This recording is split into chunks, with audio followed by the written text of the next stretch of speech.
warahmatullahi wabarakatuh. Yang saya hormati Bapak Kepala Sekolah UPT SMP Negeri 3 Tamalatea. Yang saya hormati Bapak Wakil Kepala Sekolah Bagian Kurikulum SMP 3 Tamalatea, serta Bapak Ibu Guru yang sempat hadir pada kesempatan ini. Pertama-tama, marilah kita panjatkan puji dan syukur atas kehadirat Allah Subhanahu wa Ta'ala, atas berkat dan rahmatnya lah sehingga kita dapat berkumpul di tempat ini dalam kegiatan salah satu rangkaian calon pendidikan guru penggerak. Kita bersama-sama memulai kegiatan ini dengan membaca basmalah. Bismillahirrahmanirrahim. Kemudian saya akan serahkan kepada Bapak Kepala Sekolah untuk memberikan sambutannya. Kepada Bapak dipersilakan.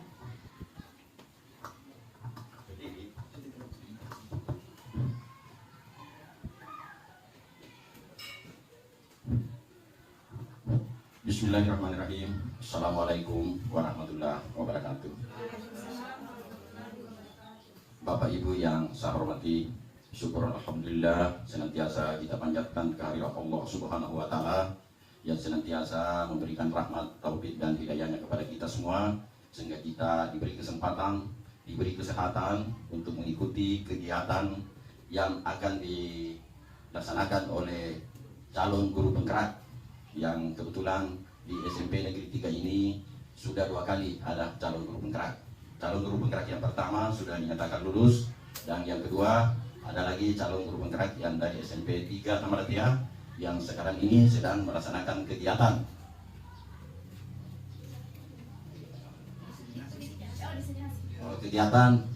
diseminasi modul 14.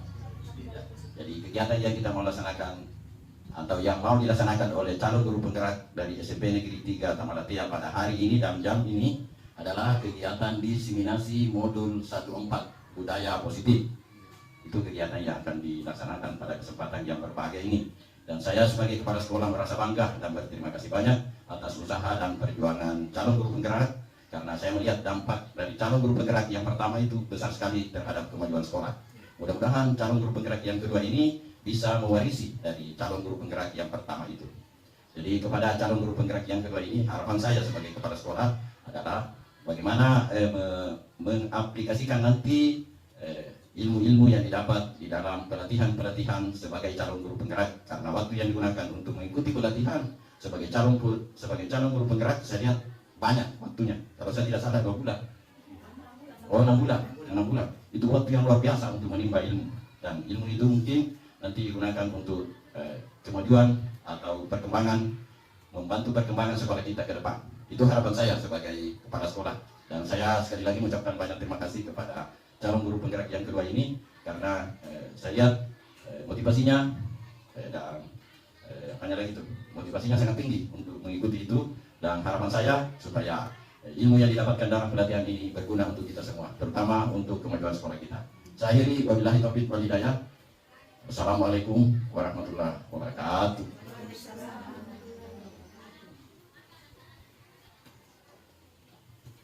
Terima kasih atas sambutan yang diberikan oleh Bapak Kepala Sekolah. Kegiatan selanjutnya yaitu presentasi mengenai diseminasi modul 1.4 tentang budaya positif yang akan dibawakan oleh saya sendiri sebagai calon guru penggerak Angkatan 9. Pembiasaan positif yang merupakan perwujudan dari nilai-nilai atau keyakinan yang diterapkan di sekolah sehingga tercipta lingkungan yang aman, nyaman, dan positif. Bagaimanapun caranya, boleh menghardik, boleh mengintimidasi, memarahi, menggoda, maupun menawari uang, sehingga Ibu Rizka ini mau membuka atau tetap menutup kepala tangannya.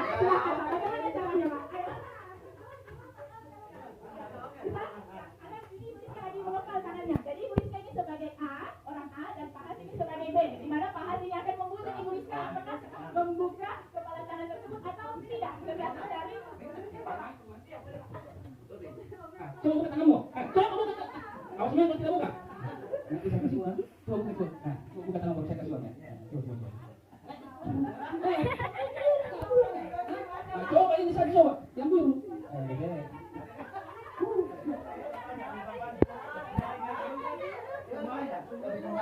Nanti sebentar baru.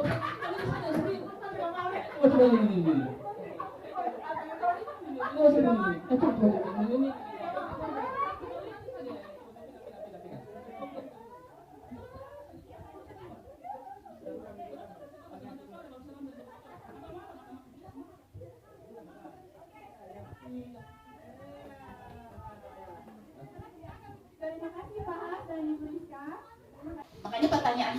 kegiatan ini, sesungguhnya siapakah yang memegang kendali atau kontrol untuk membuka atau menutup kepalan tangan tersebut? Kira-kira siapa? Siapa yang bisa mengendalikan ini atau mengontrolkan? Iya, betul sekali. Jadi yang bisa mengendalikan atau mengontrol itu diri kita sendiri. Apakah kita tetap ingin mengepal tangan itu ataupun membuka kepala itu? Meskipun ada pujukan, ada rayuan, ada diberikan uang seperti yang tadi bahas lakukan. Oke, selanjutnya mengenai disiplin positif dan nilai-nilai kebajikan universal. Yaitu adapun di sini pertanyaannya, apa yang terbayang di benak Bapak Ibu ketika mendengar kata disiplin? Kira-kira apa, Pak? Jadi maksudnya di sini disiplin adalah disiplin mengacu pada disiplin diri yang memiliki tanggung jawab terhadap apa yang kita lakukan berdasarkan nilai-nilai yang kita yakini. Sehingga disiplin positif itu merupakan salah satu cara penerapan disiplin yang bertujuan untuk menumbuhkan kesadaran serta memberdayakan peserta didik tanpa adanya imbalan, penghargaan maupun ancaman atau hukuman. Nah, makanya di sini kita menetapkan bahwa disiplin itu termasuk sebuah tanggung jawab, di mana di sini disiplinnya harus menumbuhkan kesadaran sendiri untuk melaksanakan disiplin, hukuman dan penghargaan. Di mana terdapat 3 motivasi perilaku manusia. Dari 3 aspek ini yaitu untuk menghindari hukuman atau ketidaknyamanan. Aspek kedua yaitu untuk mendapatkan imbalan, pujian atau pujian dari orang lain seperti penghargaan atau reward.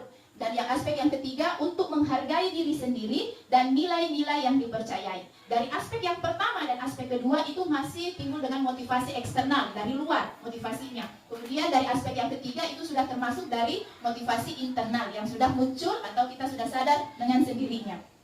Telanjang kaki sepanjang hari karena tidak menggunakan sepatu warna hitam sesuai peraturan sekolah. Hukuman atau konsekuensi, Pak? Ya, hukuman. Berdiri di depan kelas sambil mengangkat kaki satu karena tidak bisa menjawab pertanyaan. Kemudian kita masuk ke topik ketiga yaitu kebutuhan dasar manusia. Yaitu terdapat 5 kebutuhan dasar manusia. Yang pertama, bertahan hidup, kasih sayang dan rasa diterima, penguasaan, kebebasan dan kesenjangan. Di mana 5 kebutuhan dasar manusia ini sangat penting untuk kita lengkapi. Kalau misalnya salah satunya tidak terpenuhi, mungkin terjadi sebuah ketimpangan. Seperti biasanya kita dapatkan siswa di dalam kelas yang bermalas-malasan, tidur di dalam kelas. Mungkin di antara kelima ini ada yang kurang. Yang salah satu contohnya itu kasih sayang dan rasa ingin diterima oleh gurunya. Masuk ke posisi kontrol. 5 posisi kontrol itu ada sebagai penghukum, pembuat orang merasa bersalah, ada yang sebagai teman, ada yang sebagai pemantau, dan ada yang sebagai manajer. Hormat pada bendera selama 1 jam. Kita menyuruh siswa kita itu untuk hormat selama 1 jam. Itu memberikan sebagai posisi penghukum. Kemudian pembuat merasa bersalah. Contohnya, berapa kali ibu atau bapak harus memberitahu kamu, nak, kamu selalu saja mengecewakan bapak atau ibu. Nah, di sini kita sebagai guru membuat merasa bersalah itu. Jadi siswa itu merasa bersalah dengan perkataan kita. Tapi di antara ini yang paling kurang baik, bukan yang kurang baik adalah pembuat merasa bersalah. Karena di sini akan merubah psikisnya anak-anak bahwa dia itu merasa bersalah melakukan hal tersebut. Lanjut yang ketiga yaitu posisi teman. Contohnya, ayo dong ikuti aturan sekolah, tolong bantu ibu ya sekali ini. Ya sudah, tidak apa-apa. Lain kali jangan sampai berbuat seperti ini lagi ya. Nah, itu adalah sebagai posisi teman. Kemudian sebagai pemantau, kamu sudah melanggar peraturan sekolah. Kamu tahu konsekuensinya. Setelah upacara kamu beli atributnya ke koperasi dan jangan diulangi lagi. Nah, ini adalah posisi sebagai pemantau. Ini agak lebih baik lagi daripada yang 3 tadi. Dan yang paling baik adalah posisi manajer. Contohnya yaitu apakah kamu tahu kesalahanmu? Kira-kira bagaimana kamu memperbaiki kesalahanmu? Nah, itu adalah contoh dari posisi manajer. Sebaiknya kita berada di posisi manajer ya, Bapak Ibu. Kemudian masuk ke segitiga restitusi. Apa itu? Apa itu segitiga restitusi? Restitusi adalah sebuah proses menciptakan kondisi bagi murid untuk memperbaiki kesalahan mereka, sehingga mereka bisa kembali pada kelompok mereka dengan karakter yang lebih kuat. Restitusi juga merupakan proses kolaboratif yang mengajarkan murid untuk mencari solusinya untuk masalah mereka dan membantu murid berpikir tentang orang seperti apa yang mereka inginkan. Kemudian bagaimana mereka harus memperlakukan orang lain. Jadi di sini kita berada di posisi manajer. Bagaimana siswa tersebut itu mencari solusinya atau memperbaiki kesalahan yang sudah diperbuatnya. Kemudian dalam segitiga restitusi ada yang namanya pola segitiga ya, yang dimana langkah-langkahnya yaitu pertama menstabilkan identitas, kemudian validasi kebutuhan, dan yang terakhir adalah menanyakan keyakinan. Misal ada anak-anak yang melakukan kesalahan, pertama kita menstabilkan dulu identitasnya. Maksudnya bagaimana menstabilkan identitas? Berdasarkan prinsip pembuat kesalahan adalah bagian dari proses pembelajaran. Jadi kalau kita bertatap atau bertemu dengan anak-anak itu jangan langsung kita menjudge atau memarahi kenapa kamu melakukan seperti itu. Kita harus dulu menstabilkan emosinya anak-anak supaya anak-anak itu mau menceritakan apa kejadian yang telah terjadi. Bagaimana contohnya yaitu dengan kita berkata berbuat salah itu wajar, atau tidak ada manusia yang sempurna. Bisa juga ibu atau bapak juga pernah melakukan itu. Jadi ketika anak-anak itu merasa diterima, itu dulu yang pertama kita tanamkan. Jadi kita harus menstabilkan identitas siswa tersebut. Kemudian lanjut memvalidasi tindakan yang salah. Kita di sini menanyakan kira-kira apa tadi yang kalian lakukan. Contohnya, kamu pasti punya alasan mengapa melakukan hal tersebut. Jadi setelah melakukan menstabilkan identitas, kita lanjut lagi ke validasi tindakannya dengan cara menanyakan, kamu pasti punya alasan kenapa melakukan hal itu. Kemudian bisa juga, padahal kamu bisa melakukan hal yang lebih buruk daripada ini. Kemudian kamu patut bangga karena telah melindungi apa yang berharga oleh buatmu. Kemudian masuk ke menanyakan keyakinan berdasarkan prinsip teori kontrol, bahwa pada dasarnya kita termotivasi secara intrinsik. Intrinsik itu maksudnya dari dalam, termotivasi dari dalam dirinya. Bagaimana contohnya atau perkataan dari Bapak Ibu Guru, apa keyakinan kelas kita? Nah, jadi kita merujuk dengan keyakinan kelas, apakah sudah sesuai? Apakah ada pelanggaran yang kita buat berdasarkan keyakinan kelas itu? Kemudian nilai-nilai apa saja yang telah disepakati bersama? Seperti apa gambaran sebuah kelas yang ideal menurut kamu? Dan kamu ingin menjadi orang seperti apa? Jadi inilah sebuah tindakan yang paling tepat dengan menggunakan segitiga restitusi. Dengan langkah yang pertama menstabilkan identitas, yang kedua mengevaluasi atau memvalidasi tindakan yang salah, dan yang ketiga yaitu menanyakan keyakinannya. Kira-kira anak-anak itu diminta mencari solusinya. Kira-kira setelah melakukan sebuah kesalahan, kira-kira apa yang akan kalian lakukan untuk perubahannya? Mungkin itu saja yang dapat saya sampaikan pada kesempatan ini. Bismillahirrahmanirrahim. Assalamualaikum warahmatullahi wabarakatuh. Terima kasih banyak atas kesempatan yang diberikan kepada saya untuk memberikan beberapa pertanyaan besar. Saya memulai dari yang pertama, budaya positif. Tadi budaya positif.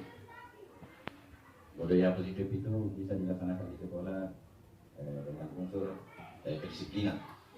Jadi ada salah satunya adalah kedisiplinan, keyakinan kelas.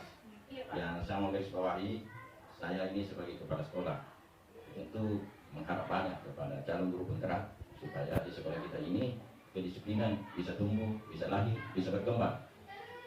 Kalau menurut materi ini, saya lihat kedisiplinan ini materinya bagus sekali. Tapi saya mau nanti ke depan, kedisiplinan ini saya mau salah satu tugas yang harus dikembangkan oleh calon guru penggerak ketika selesai dan menyandang gelar sebagai guru penggerak. Kedisiplinan harus jalan di sekolah kita ini. Kira-kira apa bukti nyata?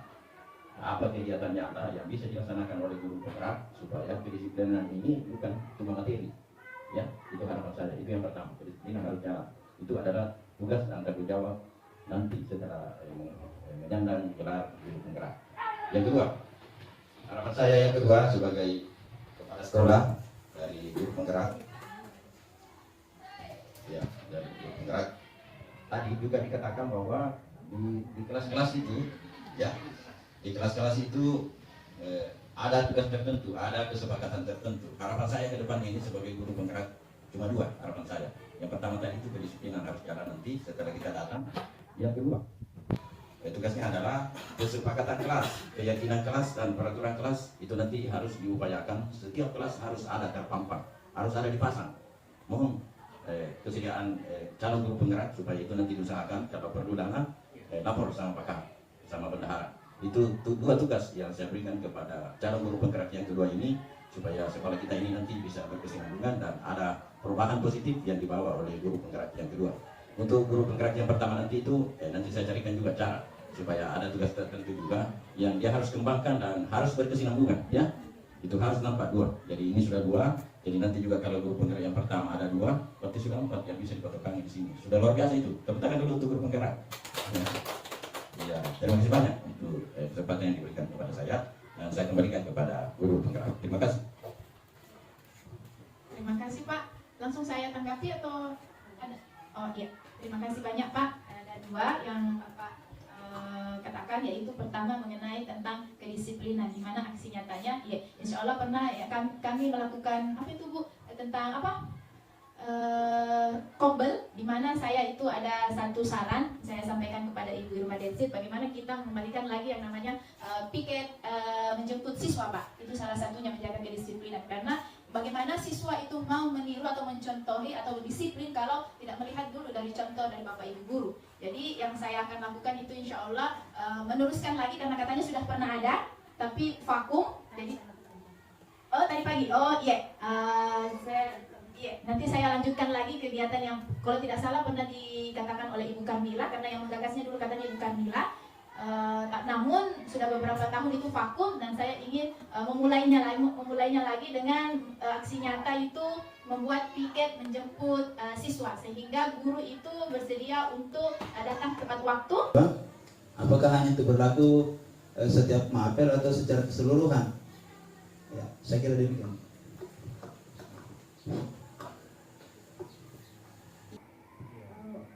Begini Pak, maksudnya itu keyakinan kelas. Jadi pertama kita berdiskusi dengan siswa ya, apa-apa saja yang mau dijadikan semacam peraturan dalam kelas. Ya, yang biasa sering anak langgar itu misalnya anak tidak pakai sepatu. Kita buat ini kesepakatan memakai sepatu di dalam kelas, dan itu tidak boleh negatif, ya harus positif. Tidak boleh menggunakan dilarang atau tidak boleh, jangan. Nah itu siswa itu yang menentukan apa-apa saja yang mau dijadikan peraturan di dalam kelasnya. Jadi bukan di permapel, itu tanggung jawabnya memang kelas, yang membuat itu kelas, dan yang mempertanggungjawabkan itu adalah di kelas itu juga. Jadi bisa jadi kelas A beda keyakinan kelasnya dengan kelas B, sesuai dengan siswanya Pak, apa yang dia mau jadikan acuan atau patokan untuk keyakinan kelasnya, seperti itu Pak. Terima kasih.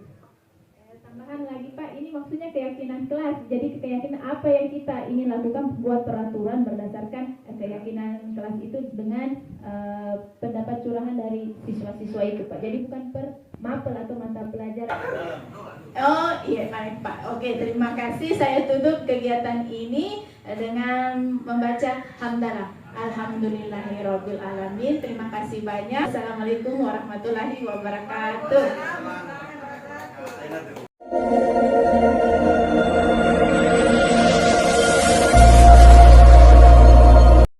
Wabarakatuh. Saya Ibu Irma Densit SPD. Di sekolah ini saya sebagai guru mata pelajaran IPA terpadu. Nah, dari hasil pengimbasan tadi yang dilakukan oleh guru Skainan sangat mencerahkan dan sangat membantu saya sebagai seorang guru. Sebagaimana tadi yang dipaparkan, bahwasanya guru itu memiliki 5 posisi kontrol.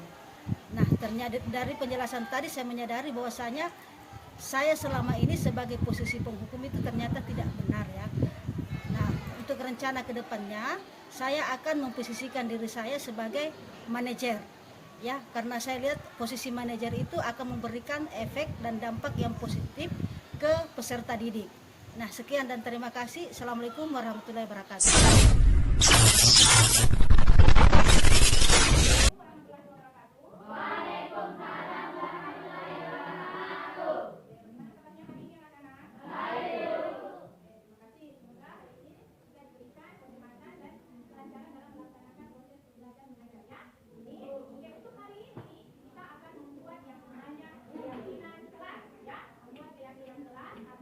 Kesepakatan kelas yang dimana kita akan menuangkan atau mencurahkan pendapat kita antara Ibu Rizka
Assalamualaikum warahmatullahi wabarakatuh. Saya atas nama Hasni dari kelas 8A. Saya merasa sangat senang karena saya dan teman-teman saya membuat keyakinan kelas. Semoga dengan adanya keyakinan kelas ini membuat saya lebih bertanggung jawab. Terima kasih. Assalamualaikum warahmatullahi wabarakatuh. Saya atas nama Sudanto dari kelas 8A. Perasaan saya sangat senang sudah melakukan diskusi mengenai keyakinan kelas bersama Ibu Rizka dan teman-teman. Semoga kami menjadi anak yang akan sadar dengan lingkungan dan budaya positif. Terima kasih.